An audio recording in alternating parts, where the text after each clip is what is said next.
ناقدین نے آپ سے یہ نہیں بات اٹھائی کہ آپ ساری اماؤنٹ کیش کی شکل میں دے رہے ہیں اور کیش کی شکل میں ہمیشہ ہیر پھیر ہوتی ہے یہ نہ اور کیش کی شکل میں ہمیشہ ہیر پھیر ہوتی ہے یہ میرا سوال آپ سے کچھ جی پوچھیں. میرا سوال آپ سے یہ ہے کہ آپ ظاہری بات ہے سب لوگ کام کر رہے ہیں ہر مطلب مختلف لوگوں نے اس میں کام کیا آپ نے کب یہ سوچا کہ مجھے یہ مزید آگے لے کے بڑھنا چاہیے کیونکہ سارے لوگ کام کر رہے ہیں لیکن آپ پراپر ایک کیمپنگ کی شکل میں جیسے آرگنائزیشنز کام کرتی ہیں آپ اس طرح کام کر رہے ہیں تو آپ کو یہ کب خیال آیا کہ مجھے یہ کرنا چاہیے؟ مجھے میرے والد صاحب نے ڈونیشن دیا تھا کہ یہ جا کر ڈونیٹ کر دو پیسے یہ سیونگ ہے لوگ کیونکہ بھوکے ہیں تو یہ آپ ڈونیٹ کر دیں. میرے ایک دوست ہیں ان کے پاس میں لے گیا تھا وہ یہی کام کرتے ہیں ریلیف کے. انہیں جب میں نے کہا تو انہوں نے کہا جی کہ اللہ تعالیٰ نے آپ کو پہچان دیا تو اس کا بھی حساب ہوگا یہ مشکل بہت بڑی ہے تو اس میں ہمارے ساتھ آپ چلیں. پھر انہوں نے ایک کیمپ لگایا میں وہاں پہ گیا تو لوگوں نے بہت رسپونڈ دیا. تو جب میں سیلاب زدہ علاقوں میں گیا تو پھر میں اس میں پھنستا چلا گیا بیچ میں اور مجھے لگا کہ ہمیں کام کرنے کی ضرورت ہے. پھر میں اپنے آپ کو اس سے الگ نہیں کر سکا. حادثاتی طور پہ یہ اتفاقیہ طور پہ پلان کر کے تو میں اس میں آیا نہیں تھا. تو تب سے اب تک میں کام کر رہا ہوں اور جتنا میں کام کرتا جا رہا ہوں جتنے ایریاز میں جا رہا ہوں مجھے لگتا ہے میری ذمہ داری بڑھتی جا رہی ہے اور لوگ بھی ہیلپ زیادہ کر رہے ہیں. تو یہ کچھ پلان نہیں تھا بس حادثاتی طور پہ اتفاقیہ طور پہ اللہ تعالیٰ کی مرضی تھی انہوں نے مجھے اس کام پہ لگایا.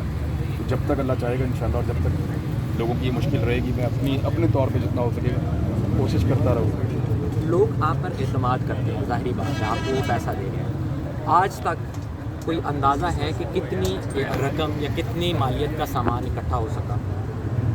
ہم نے اس کو لکھا ہوا ہے لیکن اتنا ٹائم ہی نہیں ہے کہ ہم ان ساری چیزوں کو کیلکولیٹ کریں. ہم کر نہیں پائے لیکن جو بھی لوگ ہمیں چیزیں یا سامان دیتے ہیں وہ ہم اکٹھا کر لیتے ہیں. مجھے 2-3 گھنٹے میں کہیں پہ جاتا ہوں کیمپ کرتا ہوں تو لوگ کروڑوں روپے میں ڈونیشن دے دیتے ہیں بعض اوقات اور بعض اوقات کم بھی ہوتی ہے بعض اوقات زیادہ ہوتی ہے. اور جو سامان لوگ دے جاتے ہیں اس کی قیمت زیادہ ہوتی ہے وہ زیادہ قیمتی ہوتا ہے اس کی اماؤنٹ بھی زیادہ ہوتی ہے سامان کی. ہم نے کوئی چیک نہیں کیا لیکن مجھے ایسا لگتا ہے کہ شاید سامان کو اگر ہم ساتھ جوڑیں تو ہم نے اب تک 1 ارب سے زیادہ کا سامان اور چیزیں پہنچائی ہیں. سر یہ بات آپ کی ٹھیک ہو گئی. ظاہری بات ہے ناقدین بھی معاشرے میں موجود ہوتے ہیں. کیا ناقدین نے آپ سے یہ نہیں بات اٹھائی کہ آپ ساری اماؤنٹ کیش کی شکل میں دے رہے ہیں اور کیش کی شکل میں ہمیشہ ہیر پھیر ہوتی ہے یہ ناقدین کا ایک سوال بنتا ہے کہ آپ ابھی بتا رہے تھے کہ آپ بینک اکاؤنٹ میں پیمنٹ نہیں لے رہے تو اس کے بارے میں آپ بریف بینک میں میرے پاس این جی او نہیں ہے. کوئی این جی او ہوگی تو اس کا اکاؤنٹ ہوگا نا. اپنا اکاؤنٹ دوں گا تو ان کو تو بہانا چاہیے مجھے اٹھانے کا. تو ہم یہ کرتے ہیں کہ لوگوں کو بولتے ہیں کیش لے آؤ یا سامان لے آؤ. یہ جو کیش لے کر آتے ہیں یہ اس کو ہم لکھ لیتے ہیں کہ اتنا کیش ہے اس کا ہم سامان خرید لیتے ہیں. نہیں آپ کہہ رہے تھے کہ میں باہر والوں سے بھی پیسے نہیں منگوا سکتا تو وہ جیسے فارن فنڈنگ اور بے شمار لوگ ہیں وہ کہتے ہیں کہ ہم آپ کو بہت پیسے بھیجنا چاہتے ہیں آپ بنائیں لوگوں کے گھر. یعنی ایسے لوگ بھی ہیں جنہوں نے کئی لوگوں نے کہا کہ ہم 200 گھر بناتے ہیں ہم 100 گھر بناتے ہیں. ایک آدمی نے مجھے 500 گھروں کا کہا ہے لیکن وہ کہتے ہیں کہ ہم آپ کو پیسے آن لائن بھیج سکتے ہیں.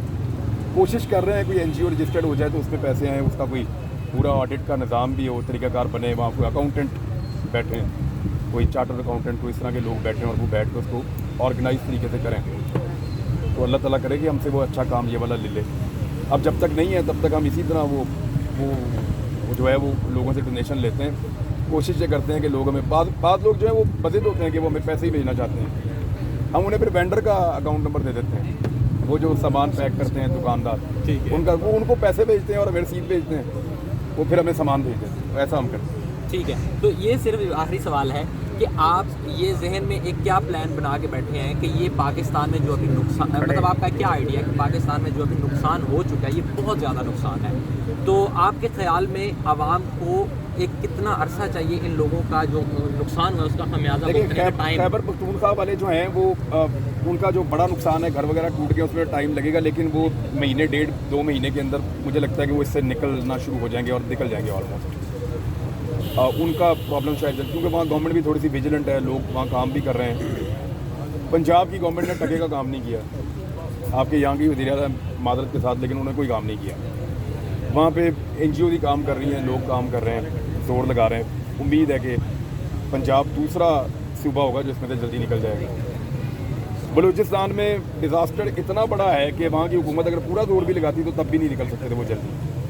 اسی لیے ہم سب سے پہلے جو گھر بنانا شروع کر رہے ہیں وہ بلوچستان سے کر رہے ہیں. 600 گھر ہم پرسوں سے بنانا شروع کر رہے ہیں. ہم خود جا رہے ہیں, جا کے ہم 600 گھروں کو انشاءاللہ پرسوں سے شروع کریں گے, اور امید ہے کہ ایک مہینے میں ہم 600 گھر پورے کر دیں گے, کیونکہ ہم نے سب کی ایک ساتھ مٹیریل اور ایک ساتھ ساری چیزیں ہم نے پرووائڈ کر دیں ایک ہی دن میں, اور سارے اپنا اپنا بنانا شروع کریں گے. تو امید ہے کہ ایک مہینے میں 1.5 مہینے میں 600 گھر ہم مکمل کر دیں گے. اور یہ بیواؤں کے ہیں, یتیموں کے ہیں, جو لاوارث اور کمزور لوگ ہیں, ان کے لیے ہم نے یہ کیا.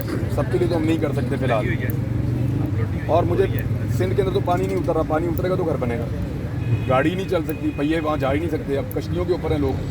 وہاں سندھ میں ابھی بھی ہماری 7 کشتیاں چل رہی ہیں, اور لگاتار لوگوں کو لا رہے ہیں, لے جا رہے ہیں, سامان لے کر جا رہے ہیں. لوگ وہاں بھوکے بیٹھے ہوئے, اپنے اپنے گاؤں جزیرے بن گئے ان کے, چاروں طرف پانی ہے. تو وہ سندھ کو بہت ٹائم لگ جائے گا. سندھ کو ہو سکتا ہے پانی اترنے میں مزید 3 مہینے لگ جائیں, 4 مہینے لگ جائیں, ہو سکتا ہے 3 مہینے لگیں.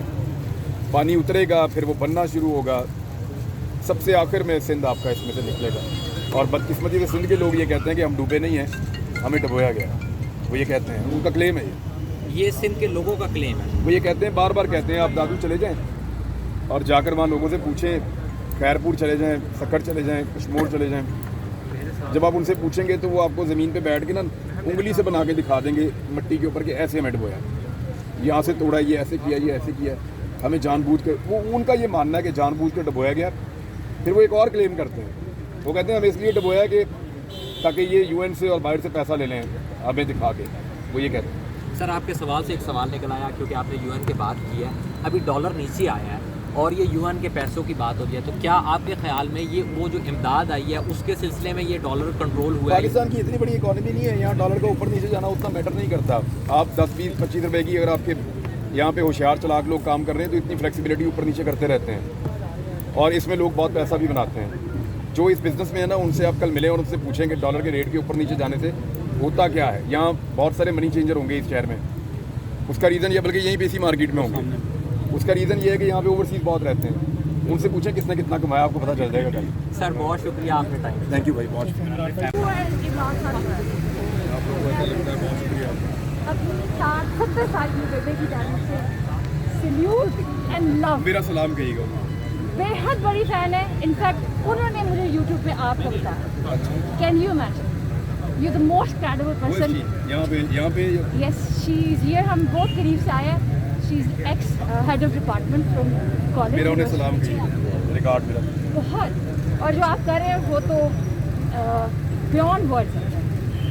بہت شکریہ. تھینک یو, بہت شکریہ. بہت شکریہ. آپ کے الفاظ کے لیے بہت شکریہ.